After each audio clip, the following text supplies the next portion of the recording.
सही बात यह है कि पाकिस्तान जिस तरह के बहरानों से गुज़र रहा है, हमारे दरमियान इख्तलाफ भी हो सकता है, तलखी भी हो सकती है, लेकिन पाकिस्तान से ज़्यादा कोई तरजीह हम सब के लिए नहीं और कोई दूसरी नहीं हो सकती है। तो इसलिए हम सब मिलकर बाहमी ताउन से जमहूरियत को मजबूत करेंगे।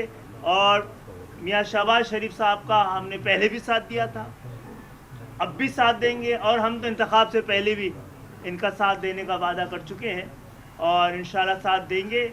और हमने हमेशा अपना वादा पेशगी पूरा किया है, वादे की खिलाफ वर्जी नहीं की है।